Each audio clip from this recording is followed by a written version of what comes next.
बिना किसी लड़के से संबंध बनाए कैसे एक 18 साल की लड़की बन गई कुंवारी माँ। 24 घंटे में ही हुई 4 महीने की प्रेग्नेंट। 6 साल बाद जब खुला बच्चों के पिता का राज तो उड़ गए सबके होश। अभी नीचे दिए इंस्टॉल बटन पर क्लिक कीजिए और सुनिए ये रोंगटे खड़े कर देने वाली कहानी बिल्कुल फ्री।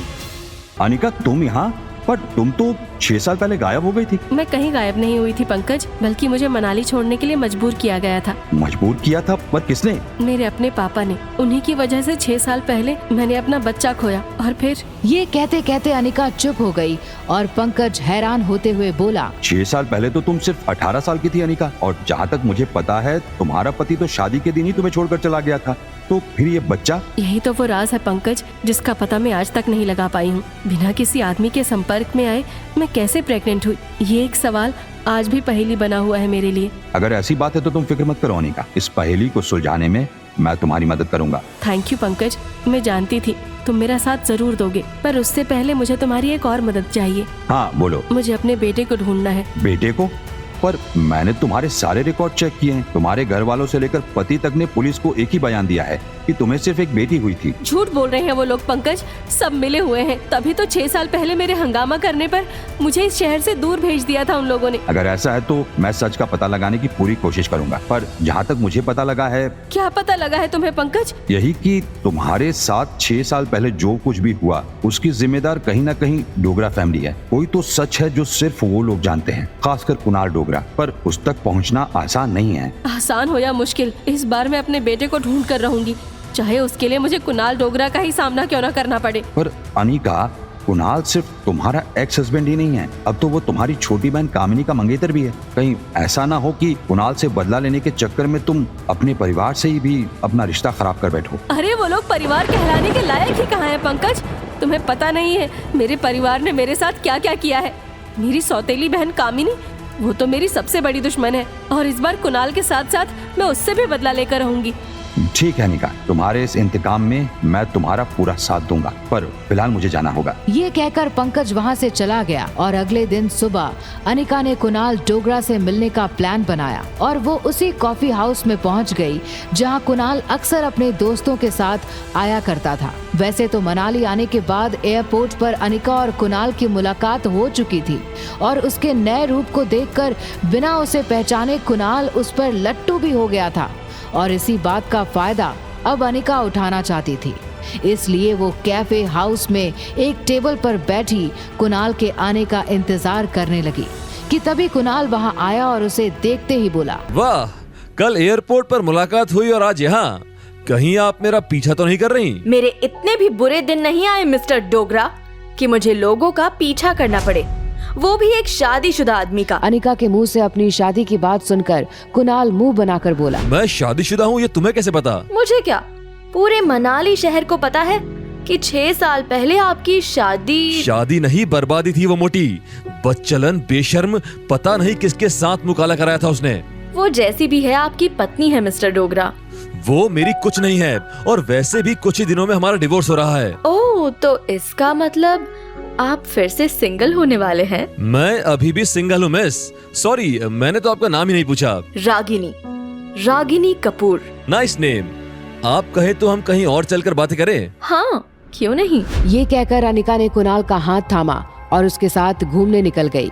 कुछ ही दिनों में अनिका ने कुणाल को अपना दीवाना बना लिया, यहाँ तक कि वो कामिनी को छोड़कर रागिनी से शादी करने के लिए भी तैयार हो गया और रागिनी को प्रपोज करने के लिए वो एक खास पार्टी की तैयारियां करने लगा। सारा हॉल फूलों से सजा देना, और हाँ, यहाँ बीच में एक स्पॉटलाइट और मुझे एक फॉलो लाइट भी चाहिए। जब मैं वो दरवाजे से अंदर आऊंगा, मेरे हाथों में फूलों का गुलदस्ता होगा जो मैं लड़की को दूंगा, और तभी मेरा फेवरेट गाना बजेगा। कुणाल पार्टी के लिए एक इवेंट मैनेजर से बात कर ही रहा था कि तभी वहां खड़ी कामिनी ने उसकी सारी बातें सुन ली और वो ये सोचकर खुश होने लगी कि कुणाल आज उसे प्रपोज करने वाला है। रात को जब पार्टी शुरू हुई तो कामिनी बहुत सज धज कर हॉल में पहुंची, लेकिन वहां का नजारा देखते ही उसके पैरों तले जमीन खिसक गई, क्योंकि उसका मंगेतर कुणाल अपनी एक्स वाइफ अनिका को पूरे मनाली शहर के सामने प्रपोज कर रहा था। जब कामिनी से ये सब बर्दाश्त नहीं हुआ तो वो गुस्से में उन दोनों की ओर बढ़ी और कुणाल के हाथ से वो अंगूठी लेकर फेंकते हुए बोली। ये तुम क्या कर रहे हो कुणाल? मैं कुछ भी करूँ तुम्हें उससे क्या मतलब? मैं तुम्हारी गर्लफ्रेंड हूँ कुणाल, हम शादी करने वाले हैं। करने वाले हैं कामिनी, की तो नहीं ना? और वैसे भी मुझे अब रागिनी पसंद है, यही बनेगी मेरी दुल्हन। बस एक बार तुम्हारी वो मोटी बहन तलाक के पेपर पर साइन कर दे, फिर रागिनी से शादी करने के लिए तुम्हें तलाक की जरूरत नहीं है, क्योंकि अपनी ही बीवी को पाने के लिए उससे तलाक नहीं लेना पड़ता। क्या कहा तुमने? वही जो तुम समझ नहीं पाए, रागिनी के रूप में अनिका लौटी है वापस तुम्हें बर्बाद करने। कुणाल के इतना कहते ही कामिनी हंसते हुए बोली। ये कहकर कामिनी पैर पटकती हुई वहाँ से चली गई और कुणाल अपना सर पकड़कर रागिनी की ओर देखने लगा कि तभी वो उसके करीब आई और उसकी आंखों में आंखें डालकर बोली। वैसे तुम्हारी गर्लफ्रेंड तुमसे ज्यादा समझदार है, पर कोई बात नहीं, मुझे कम IQ वाला पति भी कबूल है। सोच लो, अभी तक तलाक हुआ नहीं है हमारा। अगर मेरा साथ पसंद आने लगा हो तो मैं अब भी तुम्हें कबूल करने को तैयार हूँ। ये कहकर अनिका वहाँ से जाने लगी कि तभी उसकी नजर रोहित मारवा पर पड़ी, जो दूर से ये सब तमाशा बड़े गौर से देख रहा था। पर अनिका उस पर ज्यादा ध्यान न देकर चुपचाप अपने स्वीट में वापस आ गई। उसे देखते ही रिया दौड़कर उसके पास आई और उससे लिपटते हुए बोली। आप कहाँ थी मम्मा? आपको पता है मैं कब से आपका इंतजार कर रहा था। रिया को लड़कों की तरह बात करते देख एक पल को तो अनिका को झटका लगा, पर वो जानती थी कि रिया को लड़कियां से ज्यादा लड़कों की तरह रहना पसंद है। इसलिए उसने बिना किसी रोक टोक के रिया को गले लगाया और बिस्तर पर ले जाकर सुला दिया। उस दिन के बाद से रिया का बर्ताव अक्सर ऐसे ही बदलने लगा। कभी वो एकदम नॉर्मल रहती तो कभी अनिका को लगता ये बच्ची तो उसकी है ही नहीं। पर इस सब के बीच एक दिन अचानक अनिका को एक ऐसी खबर मिली जिसे सुनकर उसके होश उड़ गए और वो तुरंत हॉस्पिटल के लिए निकल गई। वहां पहुंचते ही उसकी नजर अपनी कजन सिस्टर प्रीति पर पड़ी, जो ICU के बाहर बैठी जोर जोर से रो रही थी। अनिका तुरंत उसके पास आई और उसे गले लगाते हुए बोली। घबरा मत प्रीति, ज्योति बुआ जल्दी ही ठीक हो जाएगी। दीदी, डॉक्टर्स का कहना है कि माँ की हालत बहुत खराब है, अगर ऑपरेशन नहीं किया तो मम्मी। ये कहते हुए प्रीति बिलक बिलक कर रोने लगी। ज्योति बुआ को इस हाल में देखकर अनिका की भी आंखें भर आईं। आखिर ज्योति बुआ उसकी माँ समान थी, एक वही तो थी जिन्होंने बचपन से अनिका को माँ जैसा प्यार दिया था। लेकिन अभी प्रीति के सामने अनिका कमजोर नहीं पड़ सकती थी, इसलिए उसने अपने मन को मजबूत किया और प्रीति की ओर देखकर बोली। प्रीति, ज्योति बुआ को आखिर हुआ क्या है जो इस हॉस्पिटल के सीनियर डॉक्टर भी उनका ऑपरेशन करने से कतरा रहे हैं? अनिका दीदी, डॉक्टर सिर्फ एक ही बात कह रहे हैं कि मेरी माँ के ब्रेन में ट्यूमर पूरी तरह से फैल चुका है और ऐसे में सिर्फ डॉक्टर अमृता ही उन्हें बचा सकती है। पर वो तो बैंगलोर के किसी हॉस्पिटल में काम करती है जिनका नाम तक हमें नहीं पता। ये कहकर प्रीति उदास होकर ICU की तरफ देखने लगी और अनिका अपनी दूसरी पहचान डॉक्टर अमृता के बारे में सोचने लगी। अनिका ने तय किया था कि यहाँ वो किसी को भी अपने डॉक्टर अमृता होने का सच नहीं बताएगी, क्योंकि अगर उसकी ये पहचान सामने आई तो वो आसानी से लोगों की नजरों में आ जाएगी और तब उसके बेटे को ढूंढना और भी मुश्किल हो जाएगा। पर ज्योति बुआ के इस हाल में मदद ना करना, ये भी तो उसके लिए मुमकिन नहीं था। अनिका इस उधेड़ बुन से जूझ ही रही थी कि तभी कामिनी वहां आई और प्रीति की ओर देखकर बोली। देखो प्रीति, तुम तो जानती हो कि मैं कितनी कोशिश कर रही हूँ ज्योति बुआ की जान बचाने की। डॉक्टर अमृता को भी मैंने मेल किया है और साथ ही साथ हॉस्पिटल के बड़े बड़े डॉक्टर से भी बात कर ली है। अब अगर तुम्हारी अनिका दीदी मेरा एक छोटा सा काम कर दे तो हम सब मिलकर ज्योति बुआ की जान बचा सकते हैं। बोलो कामिनी, क्या करना है हमें? दीदी मम्मी के लिए जरूर करेंगी, है ना दीदी? ये सुनकर कामिनी धीरे से अनिका के ठीक सामने आकर खड़ी हो गई और उसकी आंखों में आंखें डालते हुए कुछ ऐसा बोली जिसे सुनकर अनिका गुस्से से तिलमिलाने लगी और बिना कुछ बोले वहां से चली गई। उसी दिन शाम तक डॉक्टर अग्रवाल को डॉक्टर अमृता के आने का मेल मिल चुका था, जिसे देखकर उनके साथ साथ हॉस्पिटल का सारा स्टाफ भी हैरान था। अगले दिन सुबह ठीक 9 बजे ज्योति बुआ का ऑपरेशन करने अनिका मास्क और ग्लव्स के साथ तैयार होकर ऑपरेशन थिएटर में पहुंच चुकी थी। अनिका ने ज्योति बुआ को अच्छे से चेक किया और ऑपरेशन की तैयारी करने लगी कि तभी उसे अपनी सौतेली बहन कामिनी OT में दिखाई दी, जिसे देखते ही अनिका के पैरों तले जमीन खिसक गई। लेकिन मास्क और ऑपरेशन गाउन पहने होने की वजह से कामिनी अब भी अनिका को पहचान नहीं पाई थी। पर डॉक्टर अमृता से मिलकर उसे थोड़ा अजीब जरूर लग रहा था, जिस वजह से उसने तुरंत डॉक्टर अमृता से पूछ ही लिया क्या हम पहले भी मिल चुके हैं डॉक्टर अमृता? ये सवाल सुनते ही अनिका को जैसे मौका मिल गया कामिनी से पीछा छुड़ाने का। उसने तुरंत कामिनी की ओर देखा और भारी आवाज में बोली, हम अभी ऑपरेशन थिएटर में हैं मिस कामिनी गुलेरिया। यहाँ पार्टी नहीं चल रही है जो आपको फालतू के सवालों के जवाब दूं मैं। बेहतर होगा आप यहाँ से चली ही जाएं, ताकि हम सब अपने काम पर अच्छे से फोकस कर सकें। सॉरी डॉक्टर अमृता, मैं तो बस। मैंने कहा ना, जस्ट लीव। डॉक्टर अमृता को इतने गुस्से में देखकर डॉक्टर अग्रवाल ने खुद ही कामिनी को ओटी से बाहर निकाल दिया और अनिका ने चैन की सांस ली और ज्योति बुआ का ऑपरेशन करने लगी। कुछ ही देर में ऑपरेशन खत्म हुआ और चारों तरफ डॉक्टर अमृता की तारीफों के किस्से सुनाई देने लगे। पर डॉक्टर अमृता बिना किसी से मिले वहां से जा चुकी थी और अपने असली रूप में अनिका प्रीति के पास बैठी उसे दिलासा दे रही थी। देखा, मैंने कहा था ना प्रीति, सब ठीक हो जाएगा। आखिर हो ही गया ना ज्योति बुआ का ऑपरेशन। हाँ दीदी, सब अच्छे से हो गया। डॉक्टर कह रहे हैं शाम तक हम माँ से मिल भी सकते हैं। ये तो और भी अच्छी बात है, पर अभी मुझे वापस होटल जाना होगा प्रीति। रिया वहाँ अकेली है। हाँ दीदी, आप जाओ। बच्ची को इतनी देर अकेला छोड़ना ठीक नहीं है। आप बस शाम को रिया को लेकर हॉस्पिटल आ जाना। माँ उसे देखकर बहुत खुश होंगी। हाँ, पर रिया को यहाँ लाना ठीक होगा? ठीक क्यों नहीं होगा? आखिर रिया आपकी इकलौती बेटी है। हाँ, रिया मेरी इकलौती बेटी है, पर मेरा बेटा वो पता नहीं। ओफो दीदी, वो भी जल्दी मिल जाएगा। प्लीज परेशान मत होइए, अब सब ठीक होगा। आप वापस होटल जाइए, हम शाम को मिलते हैं। प्रीति की बात सुनकर अनिका ने हाँ में सिर हिलाया और होटल वापस लौट आई। लेकिन वहां पहुंचकर अनिका ने जो देखा उसे देखकर उसके होश उड़ गए। उसका पूरा कमरा बुरी तरह से बिखरा पड़ा था और उसकी बेटी रिया कहीं दिखाई नहीं दे रही थी। अनिका ने तुरंत रिया को आवाज दी और उसे इधर उधर ढूंढने लगी, लेकिन रिया का कहीं पता नहीं चल रहा था। अनिका रिया को ढूंढते हुए होटल के ग्राउंड फ्लोर पर आ गई कि तभी उसे कैफे में बैठी रिया दिखाई दी। अनिका तुरंत उसके पास गई और गुस्से से चिल्लाते हुए बोली, रिया, ये क्या बदतमीजी है? मम्मा को बिना बताए तुम यहाँ क्या कर रही हो? अनिका की बात सुनकर रिया हैरानी से उसे देखने लगी, मानो उसने अपनी माँ को नहीं किसी भूत को देख लिया हो।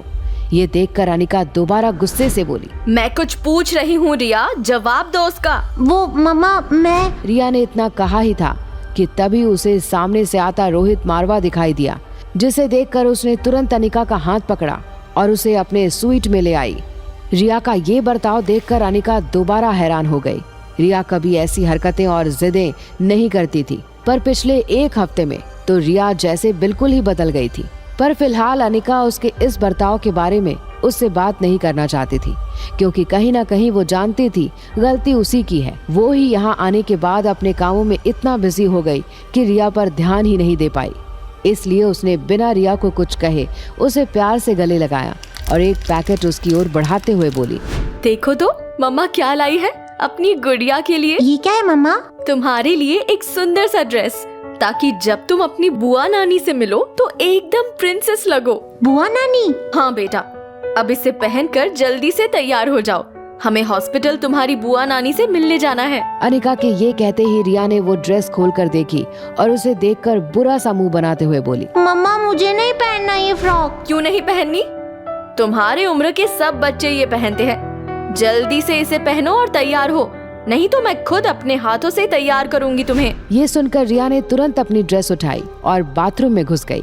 थोड़ी ही देर में तैयार होकर अनिका और रिया ज्योति बुआ से मिलने हॉस्पिटल पहुंच चुके थे। अनिका को वहां देखते ही ज्योति बुआ उसे पहचान गई और गले लगाते हुए बोली, कहाँ चली गई थी मेरी बच्ची? पता है मैंने कितना याद किया तुम्हें। मैंने भी आपको बहुत याद किया बुआ, पर अब मैं आ गई हूँ ना, तो अब हमेशा आपके साथ रहूंगी। अनिका ने इतना कहा ही था कि पास में बैठी कामिनी उसे ताना देते हुए बोली, क्या बात है बुआ, आपकी लाडली भतीजी ने हमारे पूरे खानदान की इज्जत मिट्टी में मिला दी और आप हो कि इसे डांटने के बजाय गले लगा रही हो। बुरा मत मानना ज्योति बहन, पर कह मेरी बेटी बिल्कुल ठीक रही है। इसकी वजह से क्या क्या नहीं झेला हमने। पहले इसका मोटापा और फिर शादी के अगले ही दिन इसका 4 महीने का प्रेग्नेंट होना, ये कोई छोटी बात नहीं थी बुआ। बस बहुत हो गया कामिनी, तुम्हारी बहन इतने सालों बाद पहली बार अपनी बेटी के साथ हमसे मिलने आई है। कम से कम आज के दिन तो उसे ताने मत मारो। अरे हमने कहा कुछ कहा, हम तो बस इसे समझा रहे थे इसके माँ बाप हैं, इसकी भलाई भी चाहते हैं, लेकिन फिर भी आपको हमारी बातें ताने लग रही हैं, तो हम यहाँ से चले ही जाते हैं। ये कहकर मनीषा कामिनी को लेकर उस कमरे से बाहर निकल गई और ज्योति बुआ अनिका को दुलराते हुए बोली, बिल्कुल अपनी माँ के जैसी हो तुम, वही रूप रंग, वही कदकाठी, बस भगवान उसके जैसी किस्मत ना दे तुम्हें। ये कहते हुए ज्योति बुआ इमोशनल हो गई और अनिका हैरान होते हुए बोली, आपने ऐसा क्यों कहा बुआ? माँ की किस्मत इतनी भी क्या बुरी थी? वो तो बहुत खुश थी ना अपनी जिंदगी में। नहीं बेटा, तू जो भी अपनी माँ के बारे में जानती है वो पूरा सच नहीं है। आज भी ऐसा बहुत कुछ है जो गौतम और मनीषा ने तुमसे छुपा कर रखा है, और सच कहूँ तो मैं भी यही चाहती हूँ कि वो मनहूस सच कभी तेरे सामने ना आए। पर बुआ, कुछ बातें राज ही बनी रहे तो ही हमारी जिंदगी के लिए अच्छा है बेटा। मैं तो यही कहूँगी कि तू जितनी जल्दी हो सके इस शहर से दूर चली जा।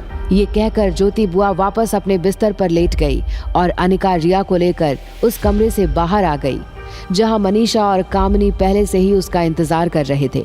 उसे देखते ही वो दोनों तुरंत उसके पास आईं और बोली, देख अनिका, मुझे घुमा फिराकर बात करने की आदत नहीं है। सीधे से इन पेपर्स पर साइन कर दे, नहीं तो क्या? छोटी माँ, बचपन की तरह आज भी आप मुझे मारेंगी? जबरदस्ती करेंगी मेरे साथ? नहीं बेटा, अब तो इतनी छोटी कहाँ रही जिसके साथ हम मारपीट करके अपना काम करवा सके। हाँ, पर तेरे उस नाजायज बेटे के साथ हम ये जरूर कर सकते हैं।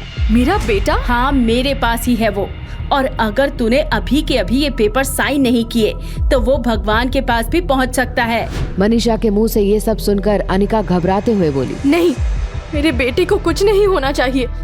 आपको जो चाहिए मैं आपको दूंगी, पर मेरा बेटा सही सलामत मेरे हवाले कर दो। कर देंगे, पहले तो पेपर्स तो साइन कर। ये कहकर कामिनी ने अनिका की ओर कुछ पेपर्स बढ़ाए और अनिका बिना उन्हें पढ़े साइन करने लगी, जो बात रिया को ठीक नहीं लगी और उसने जानबूझकर सामने से आ रही नर्स को टक्कर मार दी, जिस वजह से नर्स के हाथ की सारी दवाइयां उन पेपर्स पर बिखर गईं। ये देखकर कामिनी और मनीषा का पारा एकदम से चढ़ गया और उन्होंने रिया को मारने के लिए जैसे ही हाथ उठाया कि तभी अनिका उनके सामने आकर खड़ी हो गई और बोली, खबरदार जो मेरी बेटी पर हाथ उठाया तो।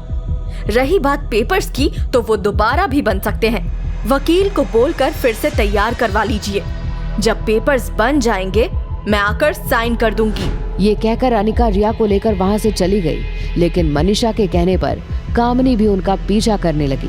अनिका जैसे ही रिया के साथ इंपीरियल होटल पहुंची और लिफ्ट की ओर बढ़ने लगी कि तभी उसे औरत के चीखने की आवाज सुनाई दी, जिसे सुनकर उसने रिया को रूम में जाने को कहा और खुद कैफेटेरिया की ओर उस औरत को देखने आ गई। मदद करो, प्लीज कोई मदद करो, पता नहीं मेरे पति को क्या हो गया।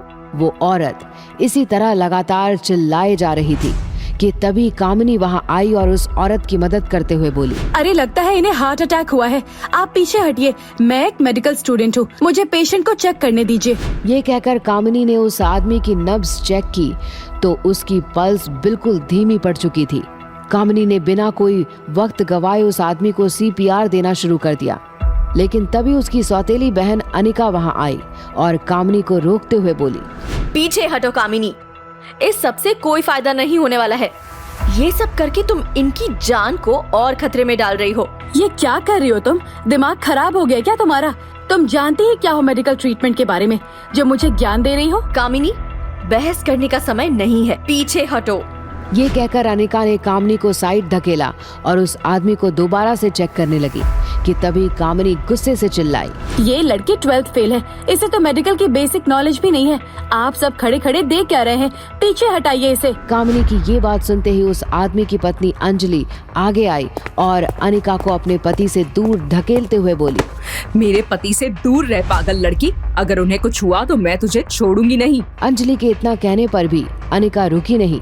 वो दौड़कर रिसेप्शन पर गई और एक फर्स्ट एड किट ले आई। उसने उसमें से एक चाकू निकाला उसे सैनिटाइजर से सैनिटाइज किया और पेशेंट के शर्ट के बटन खोलने लगी।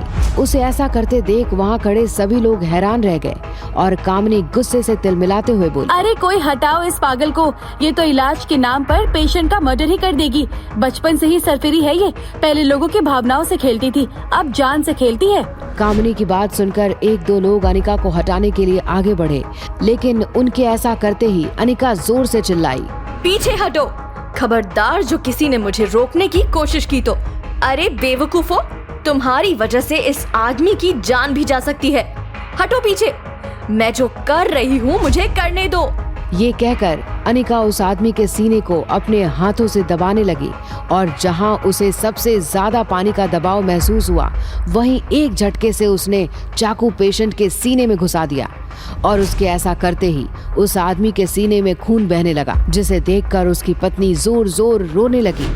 हे भगवान, इस पागल लड़की ने मेरे पति को मार डाला, कितना खून बह रहा है इनका। अरे कोई पुलिस को फोन करो, अरेस्ट करवाओ इस पागल को। सिक्योरिटी सिक्योरिटी, कहाँ मर गए सबके सब, पकड़ो इस पागल औरत को। कामिनी की बात सुनकर 4 गार्ड वहां आए और उन्होंने अनिका को चारों तरफ से घेर लिया। उनके ऐसा करने पर अनिका रिएक्ट करते हुए बोली, प्लीज आप लोग दूर हटिए, पेशेंट को सांस लेने में तकलीफ हो सकती है। सांसें बची कहाँ है जो तकलीफ होगी, पहले एक इंसान की जान ले ली और अब महारानी सांसों की फिक्र। कामिनी ने इतना कहा ही था कि तभी उस आदमी की छाती एक झटके से उछली और वो आदमी तेज तेज सांसें लेने लगा। ये करिश्मा देखकर वहाँ खड़े सभी लोग हैरान हो गए और अगले ही पल अनिका के लिए जोर जोर से तालियां बजाने लगे कि तभी अनिका की नजर जमीन पर पड़े उस आदमी के पर्स पर गई, जिसमें उस आदमी के साथ अनिका की माँ की तस्वीर थी। उस तस्वीर को देखते ही अनिका के होश उड़ गए और वो सोचने लगी, माँ की तस्वीर इस आदमी के पास क्या कर रही है, और ये इस फोटो को जेब में लेकर क्यों घूम रहा है। आखिर कौन है ये आदमी, कहीं ये माँ के जीवन का वही सच तो नहीं जिसकी बात आज ज्योति बुआ कर रही थी। मुझे उनसे बात करनी ही होगी। ज्योति बुआ ही है जो मुझे माँ के जीवन से जुड़ा ये सच बता सकती है। यही सोचकर अनिका तुरंत अपने स्वीट की ओर जाने लगी कि तभी कामिनी उसके सामने आकर खड़ी हो गई और गुस्से से उसकी ओर देखकर, कौन हो तुम और क्या छुपा रही हो हमसे? जिस तरह आज तुमने उस आदमी का इलाज किया, तुम कोई 12th फेल नहीं हो। सच सच बताओ, तुम अनिका हो भी या नहीं? कहीं तुम कोई बहरूपिया तो नहीं जिसने अनिका की जान ले ली और उसकी जगह ले ली? अपनी बकवास बंद करो कामिनी, मेरे पास तुम्हारे फालतू सवालों का कोई जवाब नहीं है। ये कहकर अनिका ने कामिनी को साइड धकेला और लिफ्ट से होटल के 24वें फ्लोर पर पहुंच गई। लेकिन वहां पहुंचते ही रिया को रोहित मारवा के साथ खड़े देखकर उसके होश उड़ गए। वो रोहित की ओर देखकर चिल्लाते हुए बोली, ए मिस्टर, मेरी बेटी का हाथ छोड़ो। तुम्हारी हिम्मत कैसे हुई उसे हाथ लगाने की? तुम्हारी बेटी पागल हो गई है क्या? पागल मैं नहीं, तुम हो जो ऐसे किसी और के बच्चे को अपना बता रहे हो। किसी और का नहीं, ये मेरा आर्यन है। ये तुम्हारा आर्यन नहीं, मेरी रिया है। ये आर्यन है। रिया है। आर्यन रिया बोलकर रोहित और अनिका उस बच्चे का एक एक हाथ पकड़कर झगड़ने लगे कि तभी वो बच्चा रोते हुए बोला, चुप हो जाओ आप दोनों, आपके इसी एटीट्यूड की वजह से आज रिया मुझसे दूर हो गई। अगर आप दोनों पहले ही पैचअप कर लेते तो ये सब कभी होता ही नहीं। ये तुम क्या कह रहे हो आर्यन? पैचअप? रिया, क्या है ये सब? रिया दूर हो गई, इसका क्या मतलब है? तुम रिया हो ना? मैंने कहा ना ये रिया नहीं है, ये मेरा बेटा आर्यन है। चुप रहो तुम, मुझे तुम्हारी बकवास पर कोई विश्वास नहीं है। रिया बेटा प्लीज साफ साफ बताओ क्या बात है, बोलो बेटा। मम्मा आई एम सॉरी, पर मैं रिया नहीं आर्यन हूँ। ये क्या कह रहे हो तुम? मैं सच कह रहा हूँ मम्मा, मैं और रिया एक जैसे दिखते हैं, इसलिए हम दोनों रोल एक्सचेंज खेल रहे थे। मैं रिया बनकर आपके साथ था और रिया आर्यन बनकर मेरे पापा के पास। लेकिन पता नहीं कल सुबह से ही रिया कहीं गायब हो गई है। मैंने उसे ढूंढने की कोशिश की पर वो कहीं नहीं मिल रही। प्लीज उसे ढूंढ लीजिए मम्मा, प्लीज उसे ढूंढ लीजिए। आर्यन के मुंह से ये बातें सुनकर अनिका के पैरों तले जमीन खिसक चुकी थी। वो तो जैसे अपने होश में ही नहीं थी कि तभी रोहित उसे संभालते हुए बोला, आप परेशान मत होइए मिस अनिका, आपकी बेटी मिल जाएगी। चलिए हम पुलिस स्टेशन चलकर रिपोर्ट कर देते हैं। ये कहकर रोहित ने अनिका का हाथ थामा और उसे पुलिस स्टेशन ले जाने लगा कि तभी उन्हें होटल की एंट्री गेट पर खड़े पुलिस वाले दिखाई दिए, जिसमें से एक पुलिस वाला अनिका का दोस्त इंस्पेक्टर पंकज भी था। उसे देखते ही अनिका दौड़कर उसके पास पहुंची और बोली, पंकज, अच्छा हुआ तुम आ गए। मेरी बेटी रिया वो कहीं गायब हो गई है। गायब हुई है? तुमने उसे गायब कर दिया है, जैसे 6 साल पहले तुमने उसकी माँ अनिका को गायब कर दिया था। बोलो ना डॉक्टर अमृता, ठीक कह रहा हूँ ना मैं? ये तुम क्या कह रहे हो पंकज? सच कह रहा हूँ मैं। तुम अनिका हो ही नहीं, तुम हो कोई बहरूपिया जो मेरी दोस्त का नाम इस्तेमाल करके अपने खास मकसद को पूरा करने पे तुली हो। और अब उसके लिए तुमने अनिका की बेटी को भी गायब कर दिया है, और इसी जुर्म में मैं तुम्हें गिरफ्तार करने आया हूँ। ये कहकर पंकज ने अनिका को हथकड़ियां पहनाई और उसे अपने साथ पुलिस स्टेशन ले जाकर लॉकअप में बंद कर दिया। अनिका को कुछ समझ नहीं आ रहा था कि ये सब किसने और क्यों किया कि तभी उसे एक आवाज सुनाई दी। पहचान बदलकर मुझसे बदला लेने लौटी थी ना तुम, और अब देखो खुद ही सलाखों के पीछे पहुंच गई। कुणाल, तुम? तो क्या तुमने ये सब? हाँ, मैंने ही किया है ये सब, और अब आगे देखो मैं और क्या करता हूँ। ये कहकर कुणाल जोर जोर से हंसने लगा और फिर प्यार से अनिका का चेहरा अपनी हथेलियों में लेकर बोला, डरो मत बेबी, सॉरी, मैं बस मजाक कर रहा था, और ये सब मेरा नहीं, तुम्हारी उस पागल बहन का किया धरा है। उसे पता नहीं कहां से शक हो गया है कि तुम अनिका नहीं डॉक्टर अमृता हो। पर तुम फिक्र मत करो, मुझे सच पता है, तुम मेरी बीवी अनिका ही हो, और ये बात मैं साबित करके रहूंगा।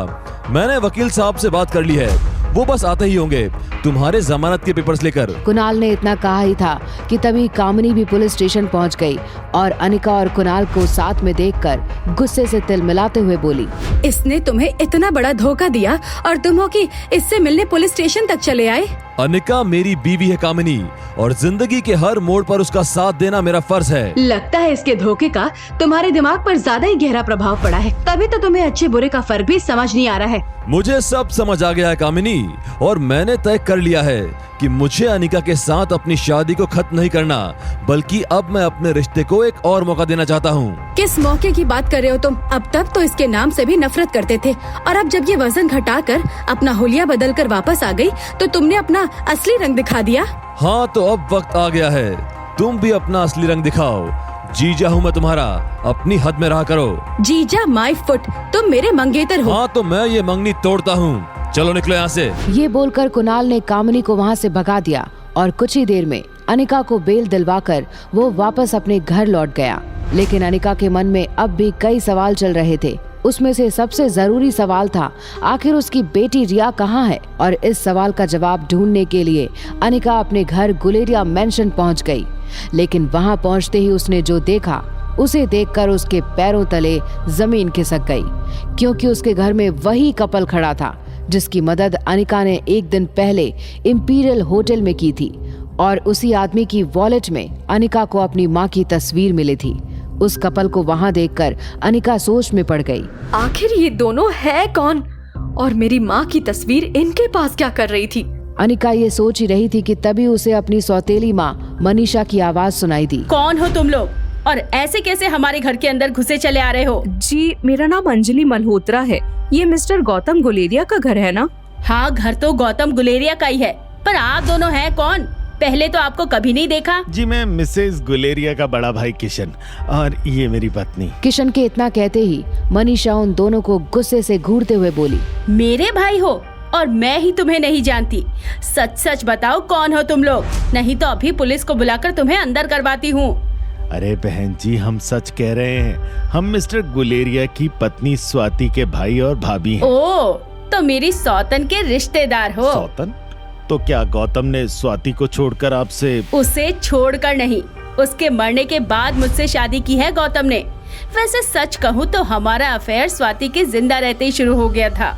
अरे गौतम तो उसे तलाक भी देने वाले थे, पर आपकी बेचारी बहन उससे पहले ही भगवान को प्यारी हो गई। कैसी औरत हो तुम, एक तो शादीशुदा आदमी से चक्कर चलाया, ऊपर से अपने अफेयर के किस्से गर्व से सुना रही हो। हाँ, तो इसमें छुपाने जैसा है ही क्या? और आपकी प्यारी बहन कौन सा दूध की धुली थी, घर से किसी और के साथ भागी और बाद में गौतम को फंसाकर उससे शादी कर ली। यहाँ तक शादी के बाद भी अपने आशिक के साथ। बस बहुत हो गया, खबरदार जो अब आपने मेरी बहन के खिलाफ एक भी शब्द बोला। मेरे घर पर खड़े होकर मुझे धमका रहे हो, इतनी हिम्मत? चुपचाप निकलो यहाँ से, नहीं तो धक्के मारकर बाहर निकाल दूंगी। जा रहे हैं, वैसे भी हमें कोई शौक नहीं है तुम जैसी औरत के मुंह लगने का। ये कहकर अंजलि किशन को लेकर वहाँ से जाने लगी कि तभी उसकी नजर अनिका पर पड़ी और वो उसे देखकर चौंकते हुए बोली, तुम तो वही हो ना जिसने कल किशन की जान बचाई थी? कहाँ गायब हो गई थी फिर तुम? पता है हमने कितना ढूंढा तुम्हें, एक बार अच्छे से तुम्हारा शुक्रिया भी। अंजलि ने इतना कहा ही था कि अनिका ने कसकर उसे गले से लगा लिया और रोते हुए बोली, मामा मामी प्लीज मुझे माफ कर दीजिए, आप दोनों मेरे इतने करीब थे और मैं आपको पहचान भी नहीं पाई। मामा, तो क्या तुम ही स्वाति की बेटी? जी हाँ, मैं हूँ अनिका गुलेरिया, आपकी बहन स्वाति गुलेरिया की बेटी। अनिका के ये कहते ही किशन ने भी उसे गले से लगा लिया और ये नजारा देखकर मनीषा अपनी भौहें चढ़ाते हुए बोली, अगर तुम सबका ये भरत मिलाप खत्म हो गया हो तो निकलो मेरे घर से। और हाँ, मेरी प्यारी सौतन के भैया भाभी, जाते जाते इस अपनी मनहूस भांजी को भी लेकर जाना। काम की न काज की, दुश्मन अनाज की। पता नहीं कौन से बुरे कर्म किए थे मैंने जो ये मनहूस मेरे पल्ले पड़ी। मनीषा ये बोल ही रही थी कि तभी कामिनी भी वहाँ आ गई और मनीषा की ओर देखकर बोली, मम्मी कौन है ये लोग और ये अनिका, ये यहाँ क्या कर रही है? मैं यहाँ अपनी बेटी को लेने आई हूँ कामिनी, बताओ कहाँ है रिया? तुम्हारी बेटी कहाँ है ये मुझे कैसे पता होगा? मैं क्या उसकी कोई बेबी सिटर हूँ? बेबी सिटर नहीं, किडनैपर हो तुम ही ने गायब किया है मेरी रिया को ताकि तुम मुझसे वो पेपर साइन करवा सको। लगता है एक दिन जेल में रहकर तुम्हारा दिमाग ज्यादा ही खराब हो गया है, तभी तो बेसिर पैर की कहानियां बना रही हो। मेरा तुम्हारी बेटी से कोई लेना देना नहीं है। अब वो तुमसे तंग आकर तुम्हें छोड़कर भाग गई है तो इसमें मैं कुछ नहीं कह सकती। जाओ और जाकर पुलिस स्टेशन में रिपोर्ट लिखवाओ। ये कहकर कामिनी वहाँ से जाने लगी कि तभी अनिका ने आगे बढ़कर उसका रास्ता रोक लिया और गुस्से से उसे घूरते हुए बोली, मैं आखिरी बार पूछ रही हूँ कामिनी, साफ साफ बता दो मेरी बच्ची कहाँ है, नहीं तो। अनिका ने इतना कहा ही था कि तभी उसका फोन बजने लगा और जैसे ही उसने फोन उठाया उसके चेहरे के हाव भाव तुरंत बदल गए और वो सीरियस टोन में बोली, मैं अभी वहाँ आ रही हूँ, तुम प्लीज उसका ध्यान रखना। ये कहकर अनिका तुरंत गुलेरिया हाउस से निकलकर होटल इंपीरियल के 24वें फ्लोर पर पहुंच गई। वो अपने स्वीट की तरफ जा ही रही थी कि तभी उसकी नजर रिया पर पड़ी और वो दौड़कर अपनी बेटी को गले लगाते हुए बोली, कहाँ चली गई थी तुम बेटा? पता है मम्मा कितनी परेशान हो गई थी। सॉरी मम्मा, मैं तो सब ठीक करने की कोशिश कर रही थी, पर उस दिन आर्यन की टीचर मिस मैरी ने मुझे आर्यन समझकर किडनैप कर लिया। क्या? हाँ निका, रिया बिल्कुल सच कह रही है। आर्यन की टीचर मिस मैरी एक फ्रॉड थी। वो आर्यन को टॉर्चर करके मुझसे दूर करना चाहती थी, लेकिन जब रिया ने उसकी सारी चालाकियों को समझकर उसे जेल भिजवाया तब वो हमसे और भी ज्यादा नफरत करने लगी और इसी वजह से उसने रिया को आर्यन समझकर किडनैप कर लिया। पर कहना पड़ेगा तुम्हारी बेटी बहुत बहादुर है, बिना हमारी मदद के ये उन गुंडों को चकमा देकर यहाँ तक आ गई। ये कहकर रोहित ने प्यार से रिया के गालों को सहलाया, लेकिन अनिका की नजर रिया पर नहीं, रोहित के पीछे खड़े उसके बेटे आर्यन पर थी और वो उसे लेकर एक गहरी सोच में डूबी हुई थी। पर फिलहाल वो कोई तमाशा नहीं चाहती थी, इसलिए उसने रिया का हाथ पकड़ा और चुपचाप अपने स्वीट में वापस आ गई। अंदर आते ही अनिका की आंखें नम हो चुकी थी और उसके दिमाग में कई सवाल घूम रहे थे। आखिर आर्यन और रिया की शक्ल एक जैसी कैसे है? क्या वो दोनों जुड़वा हैं? क्या आर्यन ही मेरा खोया हुआ बेटा है? और अगर ये सच है तो वो रोहित मारवा के पास कैसे पहुंचा? मुझे इस सब के बारे में पता लगाना ही होगा, पर बिना किसी को इस बारे में बताए, क्योंकि अगर ये सच है तो रोहित कभी इतनी आसानी से मेरा बेटा मुझे नहीं लौटाएगा। अनिका ये सब सोच ही रही थी कि तभी उसके स्वीट की बेल बजी। उसने दरवाजा खोला तो सामने उसके मामा मामी खड़े थे। उन्हें देखकर अनिका के सब्र का बांध टूट पड़ा और वो उन्हें गले लगाकर जोर जोर से रोने लगी। अनिका को ऐसे हाल में देखकर अंजलि और किशन उसे अंदर ले आए और प्यार से रिया की ओर देखकर बोले, रिया बेटा, आर्यन बाहर खड़ा आपका वेट कर रहा है, जाओ आप जाकर उसके साथ खेलो। अंजलि की बात सुनकर रिया सवालिया निगाहों से अनिका की ओर देखने लगी कि तभी अनिका ने हाँ में सर हिलाकर उसे बाहर जाने की परमिशन दे दी और रिया मुस्कुराते हुए उस स्वीट से बाहर चली गई।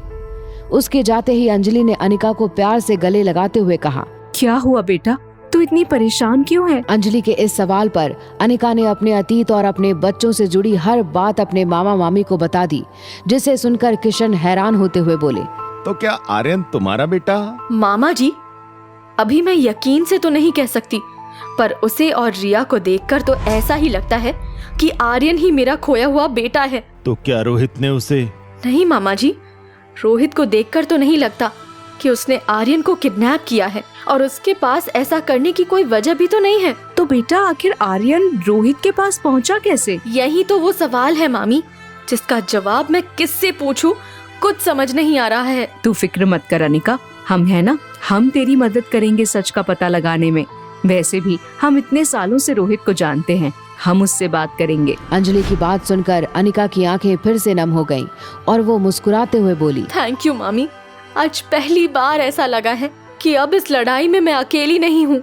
तुम बिल्कुल भी अकेली नहीं हो अनिका, अब से तुम स्वाति के साथ साथ हमारी भी बेटी हो। और रही बात तुम्हारे बेटे की, तो हम उसे वापस ला कर रहेंगे। तुम्हारे मामा बिल्कुल ठीक कह रहे हैं अनिका, हम कल ही तुम्हारी और रोहित की एक मीटिंग अरेंज करवाते हैं, जहां तुम रोहित से मिलकर आर्यन से जुड़े सारे डाउट क्लियर कर सकती हो। ये कहकर किशन और अंजलि ने कुछ और वक्त अनिका के साथ बिताया और फिर अपने रूम में वापस चले गए। अगले दिन अनिका रोहित से मिलने के लिए तैयार थी। वो इंपीरियल होटल के वीवीआईपी लॉन्ज में अपने मामा मामी के साथ बैठी रोहित का इंतजार कर रही थी कि वहीं दूसरी तरफ उसी होटल के रेस्टोरेंट में कामिनी, मनीषा और गौतम के साथ बैठी कुणाल डोगरा से मिलने की राह देख रही थी। हमेशा की तरह कामिनी कुणाल को फोन लगा रही थी, मगर कुणाल उसके फोन का जवाब नहीं दे रहा था। थोड़ी देर बाद कुणाल होटल लॉबी में आया। वो गौतम के पास आकर खड़ा हो गया। मनीषा ने कुणाल को हेलो किया। कुणाल ने बस फॉर्मेलिटी में अपना सिर हिलाया। कुणाल का उतरा हुआ चेहरा देखकर कामिनी ने उसे चीयर करने की कोशिश की। कामिनी कुणाल के पास आई और उसका हाथ पकड़कर बोली, देखो कैसी हालत कर दी है उस अनिका ने कुणाल की। आखिर इतना बड़ा धोखा कोई कैसे दे सकता है? वो चालबाज औरत एक मौका नहीं छोड़ती हमें नीचा दिखाने का। अब देखो कितना बड़ा ढोंग करके कुणाल को फंसाने की कोशिश कर रही थी। ये तो अच्छा हुआ कि ऐन वक्त पर उसकी पोल खुल गई और कुणाल को उसकी असलियत पता चल गई।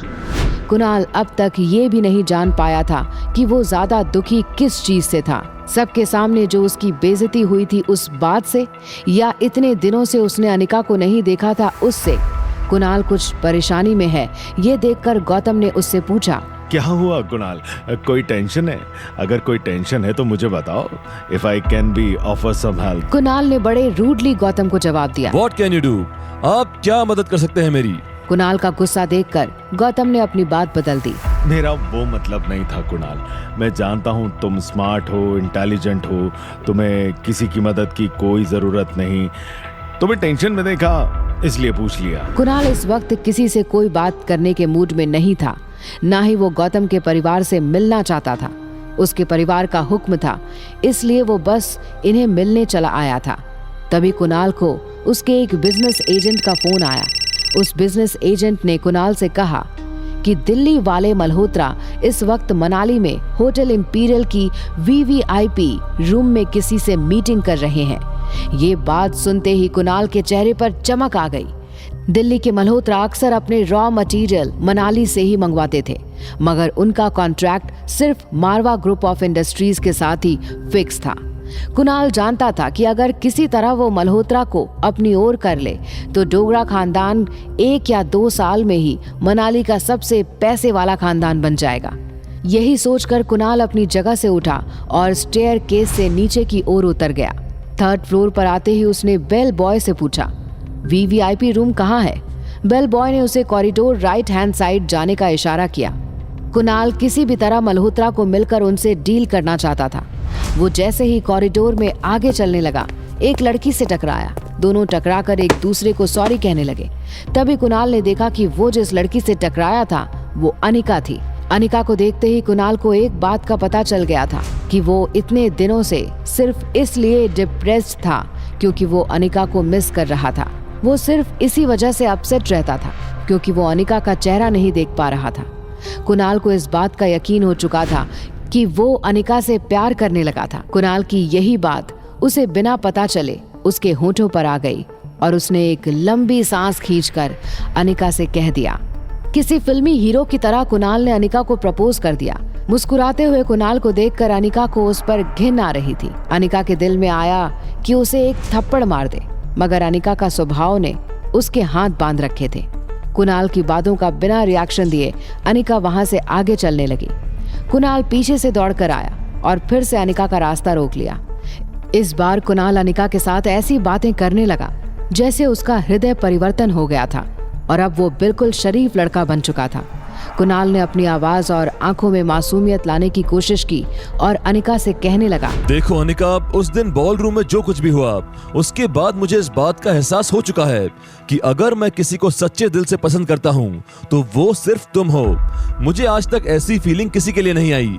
उस दिन से लेकर आज तक मैं ना तो किसी दोस्त से मिला और ना ही कहीं बाहर गया और ना ही मेरा किसी काम में मन लग रहा है। मैं रात दिन बस तुम्हारे बारे में ही सोचता हूँ। कुणाल की बातों का अनिका पर कोई असर नहीं हो रहा था। अनिका को जल्द से जल्द रिया के पास पहुंचना था। अनिका जैसे ही आगे बढ़ने लगी, कुणाल ने फिर से उसका रास्ता रोककर उससे पूछा, मैं तुमसे बात कर रहा हूँ, कहाँ जा रही हो तुम? कुणाल की इस बात का अनिका ने गुस्से से जवाब दिया, मैं कहाँ जाऊँ, क्या करूँ, इससे तुम्हें क्या मतलब? देखो कुणाल, हमारे बीच में जो जबरदस्ती का रिश्ता जुड़ा था वो भी अब कानूनी तौर पर खत्म हो चुका है। डाइवोर्स पेपर पे तुम्हारी भी सिग्नेचर है और मेरे भी, ये मत भूलो। जो बीत गया उसे भूल जाते हैं और एक नया रिश्ता बनाते हैं। I am not interested, please leave my way. Kunal के लिए शरीफ बनने की एक्टिंग करना बहुत ही डिफिकल्ट काम था। अनिका का गुस्सा देखकर वो फिर से अपने असली रंग में आ गया और अनिका पर एहसान करने वाला हो इस तरह अनिका के साथ बातें करने लगा। कुणाल ने अनिका से कहा, ओके, अब शांत हो जाओ। देखो मैं कह रहा हूँ, जो कुछ भी हुआ उसे भूल जाओ। मैं तुम्हें पसंद करता हूँ, क्यों ना हम अब साथ ही रहे। मैं जानता हूँ मेरी फैमिली वाले तुम्हें पसंद नहीं करते, even I am worried about that, मगर तुम फिक्र मत करो, मैंने सब कुछ सोच लिया है। मनाली से थोड़ी ही दूर मैं तुम्हें एक शानदार फार्म हाउस दिला दूंगा। तुम वहाँ बड़े आराम से रहना, नौकर चाकर सब कुछ होगा तुम्हारे पास। तुम्हें कोई काम करने की जरूरत नहीं होगी। महीने के महीने तुम्हारे बैंक अकाउंट में पैसे जमा कर दिया करूंगा and then we will live happily ever after. Kunal की ये ऑफर सुनकर अनिका के जी में आया कि वो कुणाल की जबान खींच ले, लेकिन अनिका ने अपने आप को शांत करते हुए खुद को समझाया कि जब कुणाल उसकी लाइफ में कोई इम्पोर्टेंस ही नहीं रखता, ऐसे आदमी को जवाब देने से कोई फायदा नहीं। अनिका ने कुणाल की आंखों में आंखें डालकर कहा, मुझे खरीदने की तुम्हारी औकात नहीं। ऐसा कहकर अनिका ने कुणाल के ईगो पर वार किया था। कुणाल से बचकर अनिका वापस वीवीआईपी रूम की ओर बढ़ने लगी। अपने आप को बड़ा बताने के लिए कुणाल पीछे से अनिका को अपने फ्यूचर प्लान बताने लगा। तुम जानती हो आज यहाँ मैं क्यों आया? अनिका को ना तो कुणाल में इंटरेस्ट था, ना वो यहाँ क्या करने आया है इस बात को लेकर उसे कोई फर्क पड़ता था। जब कुणाल ने देखा कि अनिका उसकी बात सुनकर नहीं रुकी, तब कुणाल ने उसे कहा, मैं यहाँ दिल्ली के मल्होत्रा के साथ मीटिंग करने आया हूँ। ये नाम सुनते ही अनिका के कदम रुक गए। कुणाल को लगा कि मल्होत्रा के नाम का असर अनिका पर भी हो गया था। अपनी बड़ाई मारते हुए कुणाल ने आगे कहा, उनके साथ एक बहुत ही इम्पोर्टेंट बिजनेस डील क्रैक करने आया हूँ। देखना, ये डील क्रैक करते ही 1 साल के अंदर मैं मनाली का सबसे अमीर आदमी बन जाऊंगा। कुणाल अनिका के बिल्कुल पास आकर उसके कानों में कहने लगा, अगर मैं अमीर बन गया तो तुम्हें भी निराश नहीं करूंगा। चलो, अगले महीने से तुम्हें महीने के पूरे 1.5 लाख दे दिया करूंगा। अब तो खुश हो ना? 1,50,000 की सैलरी अनिका अपनी असिस्टेंट राजलक्ष्मी को हर महीने दिया करती थी, मगर ये बात अनिका कुणाल को नहीं बताना चाहती थी। अनिका सिर्फ कुणाल से ये जानना चाहती थी कि आखिर अंजलि आंटी और किशन अंकल से कुणाल का क्या कनेक्शन था। जब अनिका को चुपचाप खड़ा देखा तो कुणाल को ऐसा लगा कि अनिका को रकम कम लग रही है। कुणाल अनिका के आसपास घूमने लगा और थोड़ा सोचकर अनिका से कहा, चलो ठीक है, तुम्हारी रकम 2.5 लाख कर देता हूँ। अब तो खुश हो ना? कुणाल की इतनी गिरी हुई बातें सुनकर अनिका को अब कुणाल पर गुस्सा नहीं बल्कि तरस आने लगा था। कुणाल हैवानियत की सारी हदें पार कर चुका था। अनिका ने उसकी आंखों में आंखें डालकर जवाब दिया, मैंने तुमसे कहा ना कुणाल, मुझे खरीदने की तुम्हारी औकात नहीं है। अनिका का जवाब सुनकर कुणाल शॉक हो गया। कुणाल ने अनिका से कहा, अरे यार, तुम्हें 2.5 लाख भी कम लग रहे हैं? अच्छा, अब समझा। दरअसल चिंता तुम्हें अपनी बेटी की है।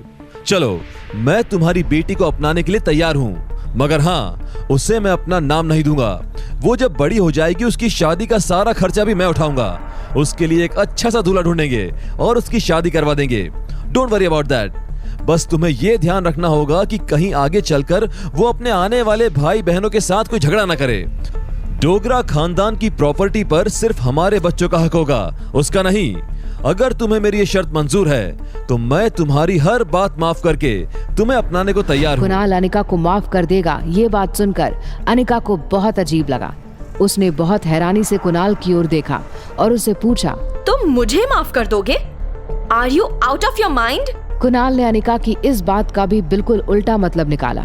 उसे लगा अनिका को उसकी ऑफर पसंद नहीं आई, इसलिए अब उसने अपनी ऑफर बदल डाली। कुणाल ने अनिका से कहा, अगर तुम चाहती हो कि हम पहले की तरह शादी करके एक दूसरे के साथ रहे और तुम्हारी बच्ची को भी मैं अपना लूं, तो मैं तुम्हें कह दूं कि ये पॉसिबल नहीं है। मनाली में तुम्हारा नाम बहुत खराब हो चुका है, आखिर तुम्हारी एक नाजायज बच्ची है। कुणाल के मुंह से ये सुनते ही अनिका का गुस्सा 7वें आसमान पर पहुंच गया और उसने कुणाल को धक्का देते हुए कहा, अब बहुत हो चुकी है तुम्हारी बकवास। हट जाओ मेरे रास्ते से, वरना मैं पुलिस को बुलाऊंगी। जैसे ही अनिका ने ये कहा, कुणाल गुस्से से चिल्लाकर बोला, ठीक है, मान गया। चलो बाबा, तुम्हारी सारी शर्तें मान गया। मैं तुमसे शादी भी करूंगा और तुम्हारी नाजायज बच्ची को अपना नाम भी दूंगा। बस खुश? वैसे भी मेरे दादाजी चाहते थे कि तुमसे ही मैं शादी करूं। ये कहकर कुणाल अनिका के पास गया और जबरदस्ती अनिका का हाथ पकड़ लिया। जैसे ही उसने अनिका का हाथ पकड़ा, अनिका को पीछे से जोर से एक धक्का लगा और अनिका सामने वाली दीवार से जाकर टकरा गई। धक्का इतनी जोर से लगा था कि अनिका 1 मिनट तक ये भी भूल गई थी कि वो कहाँ खड़ी थी। अनिका ने जब अपनी आंखें खोलकर सामने देखा तो उसकी अंजलि मामी उसके पास खड़ी थी और बार बार उससे पूछ रही थी, अनिका बेटा तुम ठीक तो हो ना? क्या हुआ तुम्हें? तुम अचानक बेहोश कैसे हो गई? अंजलि मल्होत्रा को अनिका के लिए इतना फिक्रमंद होते देख मिस्टर डोगरा बोल पड़े, मिसेस मल्होत्रा, क्या आप अनिका को जानती हैं? कमल डोगरा के मुंह से मिसेस मल्होत्रा का नाम सुनकर गौतम और मनीषा हैरान हो गए। कुणाल को यकीन नहीं हो रहा था कि अभी अभी वो जिनके साथ अपना नाम जोड़कर अनिका को इम्प्रेस करने की कोशिश कर रहा था, वही मिसेस मल्होत्रा अनिका के बचाव में बोल रही थी। मिसेस मल्होत्रा को देखते ही कमल डोगरा ने रिस्पेक्ट के साथ पोलाइटली रिक्वेस्ट की, वेल मिसेस मल्होत्रा, मुझे पता नहीं था कि आप मनाली में पधारी हैं। मैं कई दिनों से आप लोगों से मिलने की कोशिश कर रहा हूँ। क्या मैं थोड़ी देर आपसे बात कर सकता हूँ? अंजलि ने अपना राइट हैंड ऊपर करके कमल डोगरा को आगे कुछ भी बोलने से रोक दिया और कहा, आई एम सॉरी, मैं यहाँ किसी बिजनेस मीट के लिए नहीं आई। This is my family time. इतना कहकर अंजलि आंटी अनिका के पास गई और अपने दोनों हाथ अनिका के कंधे पर रखकर बोली, and she is my family. सालों में ऐसा पहली बार हुआ था कि मनाली में किसी ने अनिका की साइड लेकर बात की हो। अंजलि ने अनिका के गाल पर हाथ रखकर कहा, बेटा तुम यहाँ क्या कर रही हो? मैंने कहा था ना तुमसे कि आज मैं तुम्हें एक खास मेहमान से मिलवाना चाहती हूँ, और खास मेहमानों को इतना वेट करवाना अच्छी बात नहीं है। अंजलि आंटी ने खास शब्द पर कुछ ज्यादा ही जोर डाला था, जिससे बाकी खड़े लोग सोच में डूब गए थे कि आखिर ऐसा कौन सा आदमी था जिससे मिसेस मल्होत्रा अनिका को मिलाना चाहती है। अंजलि ने अनिका से कहा, अब चलो बेटा, देर मत करो। जैसे ही अंजलि और अनिका चलने लगे, सामने खड़े सभी लोग बस उन दोनों को फटी आंखों से देख रहे थे। वो लोग ये तक भूल गए कि वो अनिका और अंजलि का रास्ता रोक कर खड़े थे।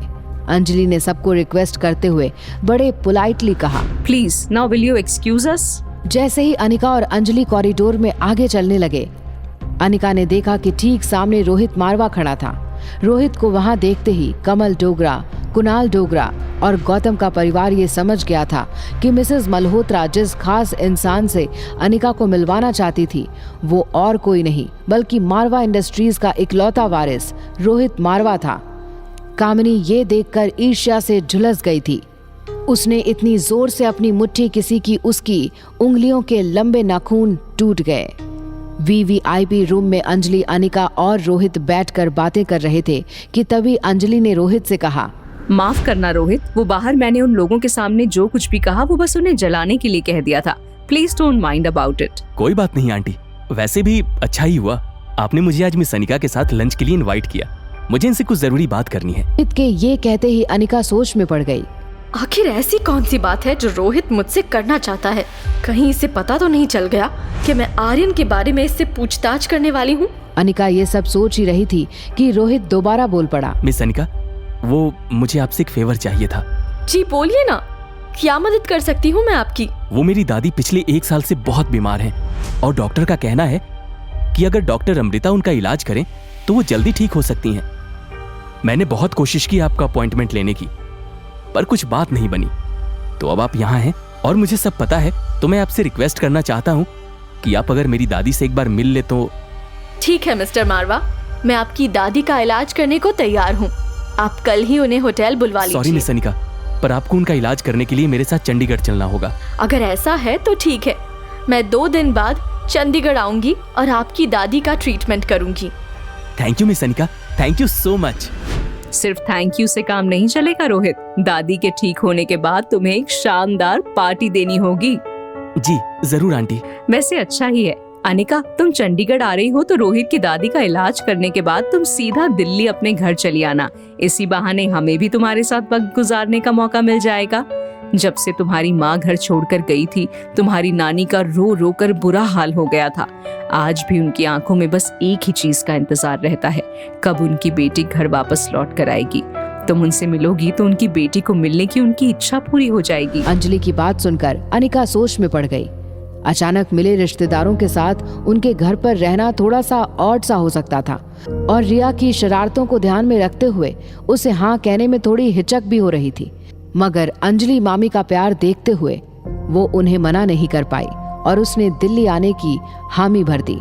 अंजलि और रोहित के साथ लंच खत्म करके अनिका अपनी स्वीट में आई और चंडीगढ़ जाने की तैयारी करने लगी। 2 दिन बाद अनिका रिया को लेकर चंडीगढ़ पहुंच चुकी थी। वैसे तो वो किसी होटल में रहने वाली थी, पर रोहित के बहुत मनाने पर वो उसके और आर्यन के साथ उन्हीं के घर ठहरने को मान गई थी। चंडीगढ़ में वैसे तो रोहित की एक पुश्तैनी हवेली थी, पर फिलहाल वो अनिका, रिया, आर्यन और सनी के साथ एक छोटे से फ्लैट में ठहरा हुआ था। सफर के बाद सभी लोग थक चुके थे, इसलिए आराम करने अपने अपने कमरे में कर रहे थे।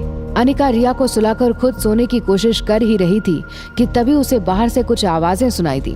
वो दौड़कर खिड़की के पास गई तो बाहर का नजारा देखकर उसके होश उड़ गए, क्योंकि लिविंग रूम में खड़ा एक हट्टा कट्टा आदमी आर्यन को धमकाते हुए कह रहा था, चलो आर्यन, मैं तुम्हें लेने आया हूँ। अब वक्त आ गया है कि तुम्हें तुम्हारे गुनाहों की सजा मिल जाए। नहीं, मैं कहीं नहीं जाऊंगा, मुझे पापा के पास जाना है। बच्चे, ज्यादा चीखने चिल्लाने की जरूरत नहीं है। मुझे शोर शराबा अच्छा नहीं लगता। बेहतर होगा कि तुम शांति से मेरी बात मान जाओ, नहीं तो। ये कहकर धीरज ने उसके सामने आर्यन का हाथ पकड़ा और उसे घसीटते हुए अपने साथ ले जाने लगा कि तभी अनिका से रहा नहीं गया। वो तुरंत दौड़कर लिविंग रूम में आई और वो धीरज से कुछ कह पाती उससे पहले ही रोहित वहाँ आ गया और गुस्से में चिल्लाते हुए बोला, हाथ छोड़ो मेरे बच्चे का, खबरदार जो उसे आगे से छुआ भी तो। क्या कहा? इस नाजायज के लिए तू अपने भाई से लड़ेगा? आर्यन नाजायज नहीं है, मेरा बेटा है वो, मारवा ग्रुप का इकलौता वारिस। दिन में सपने मत देख रोहित, ये बददिमाग पागल लड़का कभी हमारा वारिस नहीं हो सकता। खासकर दादी के साथ इसने जो किया, उसके बाद तो कोई इसका मुंह भी नहीं देखना चाहता। दादी के साथ जो हुआ वो एक हादसा था धीरज, उसमें इसकी कोई गलती नहीं है। हाँ, गलती तो हमारी है जो हमने 6 साल पहले तुझे अपनी मनमानी करने दी। बिना कोई सवाल पूछे इस गंदे खून को सीने से लगा लिया, पर अब मैं ये गलती सुधार कर रहूंगा। बहुत हो गया धीरज, मैं ये भूल जाऊं कि तुम मेरे बड़े भाई हो, उससे पहले यहाँ से चले जाओ। रोहित की बात सुनकर धीरज गुस्से से उसे घूरता हुआ वहाँ से चला गया और आर्यन आंखों में आंसू लिए अपने कमरे में भाग गया। रोहित वहीं खड़ा ये सब देख ही रहा था कि तभी सनी उसके पास आया और नजरें झुकाकर बोला, मुझे माफ कर दो भैया, मैं आपकी गैर हाजिरी में आर्यन का ख्याल नहीं रख पाया। ऐसा मत कहो सनी, इस सब में तुम्हारी कोई गलती नहीं है, बल्कि धीरज अपनी नफरत में इतना अंधा हो गया है कि उसे 6 साल का बच्चा हत्यारा लगने लगा है। हाँ भैया, पर दादी के साथ वो हादसा भी तो आर्यन के सामने ही हुआ था और उसके अलावा कोई और वहां मौजूद भी नहीं था, तो फिर किसने? सनी, क्या तुम भी मेरे मासूम बच्चे पर शक जता रहे हो? नहीं भैया, मैं तो बस ये कह रहा हूँ कि आखिर उस रात ऐसा क्या हुआ था जिसकी वजह से अपनी जान से ज्यादा प्यारी बड़ी दादी से आर्यन इतना घबराने लगा। उनके कोमा में जाने के बाद आर्यन ने उनकी शक्ल तक नहीं देखी, यहाँ तक कि वो पुराने घर के जिक्र तक से कांपने लगता है। भैया, हो न हो कोई तो राज है आर्यन की खामोशी के पीछे। ये सब फालतू बातें मत सोचो सनी, आर्यन छोटा बच्चा है। दादी के साथ हुए उस हादसे के बाद वो बस घबरा गया है और तुम हो कि उसकी घबराहट के पीछे कोई राज ढूंढ रहे हो। मुझे कम से कम तुमसे तो ये उम्मीद नहीं थी सनी।